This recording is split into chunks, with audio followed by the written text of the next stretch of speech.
போடும்போது மணிமேகலை அவங்க வந்து லைக் பண்ணல. மணிமேகலை குறுக்க வந்து ஸ்பாட்ல எல்லாரும் மணிமேகலை ரொம்ப ஸ்ட்ரிக்ட்டா இல்ல நீங்க பேசாதீங்க பிரியங்கா அப்படின்னு சொல்லிடுறாங்க. அப்ப மணிமேகலை வந்து ஒரு விஷயத்தை கொண்டு வராங்க, செல்ஃப் ரெஸ்பெக்ட் அப்படின்றாங்க. பிரியங்கா வந்து அந்த டைம்ல அவங்க பேச அனுமதிக்கல, அந்த அக்னாலஜ்மென்ட் மட்டும் பண்ணிட்டு போயிடுங்க. 2 நாளாக ரொம்பவே ஹாட்டான டாப்பிக்காக போயிட்டு இருந்தது பிரியங்கா மணிமேகலை இவங்களோட ஃபைட் தான். இதை பற்றி குறைசி போட்டிருந்த வீடியோவில் என்ன சொல்லியிருந்தாரு அப்படின்னு பார்த்தீங்கன்னா, யார் பக்கம் நியாயம் இருக்குது, சரி இருக்குது, தப்பு இருக்குன்னு நான் பேசுறதுக்கு வரல. அந்த இடத்துல மணிமேகலை பிரியங்கா கிட்ட சாரி கேட்டு போயிருக்கலாம் அப்படின்னு சொல்லிட்டு பிரியங்காவுக்கு சப்போர்ட்டாக பேசுனதுனால அவரோட கமெண்ட் செக்ஷனில் எல்லாருமே பார்த்தீங்கன்னா குறைசியை கழுவி ஊற்ற ஆரம்பிச்சிட்டாங்க. எது நியாயம் கரெக்டு, எது தப்புன்னு பேசுகிறான்னா, நீ என்னடா பிரியங்காவுக்கு சொம்படிக்கிற அப்படின்னு சொல்லிட்டு போட்ட கமெண்ட்ஸில் இவர் பார்த்தீங்கன்னா நிறைய கமெண்ட்ஸை வந்துட்டு ஹைடு பண்ணிட்டாரு. குக் வித் கோமாளி நிகழ்ச்சியே வந்துட்டு கலாய்க்கிறத பொறுத்து தான் இருக்குது. நிறைய பேர் வந்துட்டு கலாய்ச்சிருக்காங்க.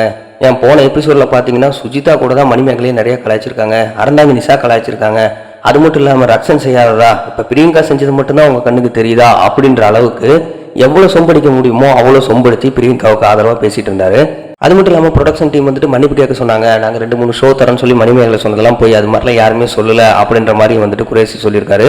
எல்லாரும் முன்னாடி உன்னால் மன்னிப்பு கேட்க முடியல, தனியாக கூப்பிட்டு போயிட்டு அவங்க கிட்ட மன்னிப்பு கேட்டிருக்கலாம், நீ ஏன் இப்படி வீடியோ விட்ட அப்படின்ற மாதிரி அவரோட சேனல்ல அவர் வந்துட்டு ஒரு வீடியோ போட்டாரு. 2 பேத்துல யார் பேசுறது உண்மை, யார் பேசுறது பொய் அப்படின்றது சுத்தமா தெரியல. கண்டிப்பா பாத்தீங்கன்னா மணிமேகலை கூடிய சீக்கிரத்துல இதுக்கு ஒரு ரிப்ளை வீடியோ ஒன்று போட போறாங்க. குறைசி இப்படிலாம் பேசுறதுக்காக பிரியங்கா கிட்ட எவ்வளவு காசு வாங்கினாரு அப்படின்றது தெரியல. பிரியங்காவோட குணம் எங்களுக்கு வந்துட்டு பிக் பாஸ்லேயே தெரியும் அப்படின்னு சொல்லிட்டு நிறைய பேர் நிறைய விதமான கமெண்ட்ஸ் போட்டிருந்தாங்க. பிரியங்காவை பத்தின உங்களோட கமெண்ட்ஸை கீழே கமெண்ட் பாக்ஸ்ல மறக்காம தெரிவிங்க. குறைசி பேசுறது உண்மையா இல்ல மணிமேகலை சொன்னது உண்மையா இருக்குமா அப்படின்ற உங்களோட கருத்தை கீழே கமெண்ட் பாக்ஸ்ல மறக்காம தெரிவிங்க.